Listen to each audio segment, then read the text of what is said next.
Bonjour et bienvenue. Comment est-ce qu'on fait pour évaluer la santé financière d'une immense ville? Eh bien, pour le comprendre, on va se pencher sur un cas passionnant, celui du district autonome d'Abidjan. On va plonger ensemble dans les chiffres et les stratégies qui façonnent cette grande métropole. C'est vraiment la question de départ. On n'y pense pas forcément, mais une ville, un peu comme un particulier, ça a une sorte de score de crédit. Et ce score, il est capital, parce qu'il va déterminer sa capacité à emprunter de l'argent pour financer son avenir, construire des routes, des écoles, des hôpitaux. Mais alors, comment ça marche exactement?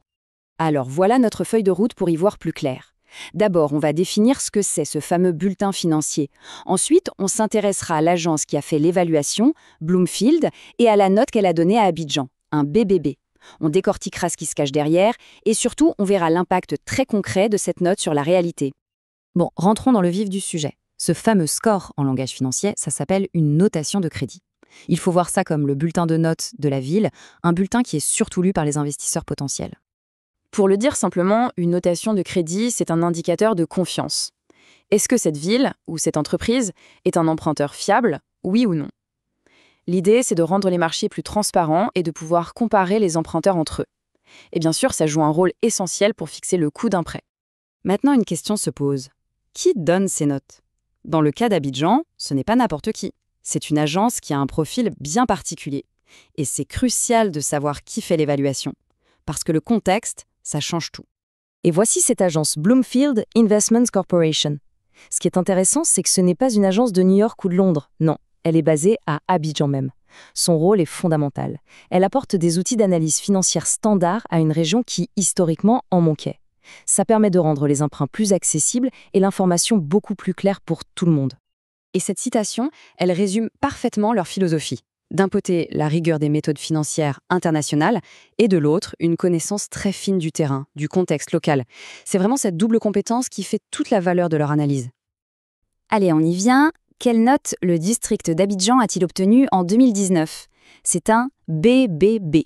Ok, mais qu'est-ce que ça veut dire concrètement, BBB? La voilà, la note à long terme en monnaie locale est BBBB, avec ce qu'on appelle une perspective stable.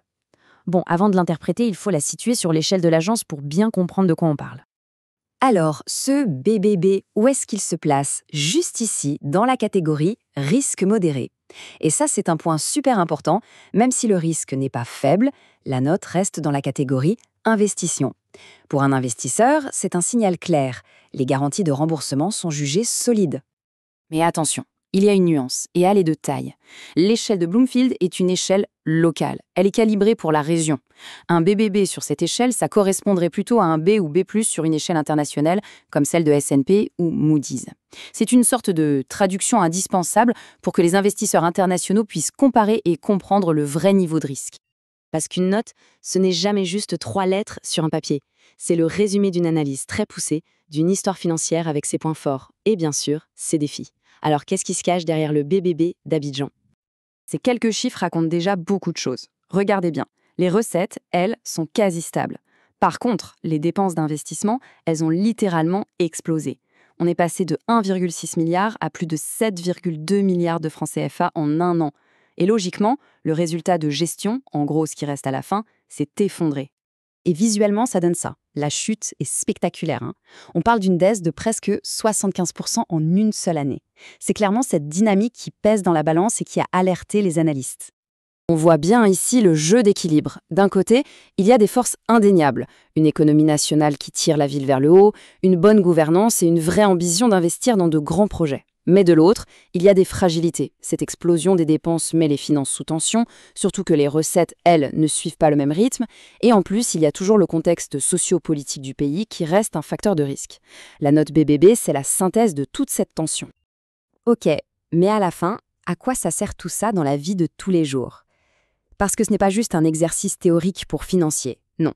Cette note a des conséquences très, très concrètes sur la ville et sur ses habitants. Voilà comment ça se passe, en 4 étapes simples. Tout part d'un besoin, d'un projet ambitieux. Pour le financer, la ville doit trouver de l'argent, donc elle se tourne vers des investisseurs. Et le premier réflexe de ces investisseurs, c'est de regarder la note de crédit. Et cette note, ce BBB, va directement impacter les conditions du prêt, en particulier le taux d'intérêt. C'est simple, plus le risque semble élevé, plus l'argent coûte cher. Et voilà l'impact direct. Si l'emprunt coûte plus cher, ça veut dire qu'il reste moins d'argent disponible pour les projets eux-mêmes. La ville peut alors être forcée de revoir ses ambitions à la baisse, de retarder des chantiers importants ou d'étaler ses investissements sur une plus longue période. Cette note est donc directement liée à la capacité d'Abidjan à se moderniser. Et tout ça nous amène à une question de fond, finalement. L'histoire d'Abidjan, avec ses grands projets et ses pressions financières, c'est l'histoire de beaucoup de métropoles en plein développement. Il faut investir massivement pour l'avenir, c'est une nécessité, mais ça a un coût et ça comporte un risque. Trouver le juste équilibre entre les deux, c'est sans doute le plus grand défi de toute gouvernance urbaine. C'est sur cette réflexion que se termine cette analyse. Merci de l'avoir suivie.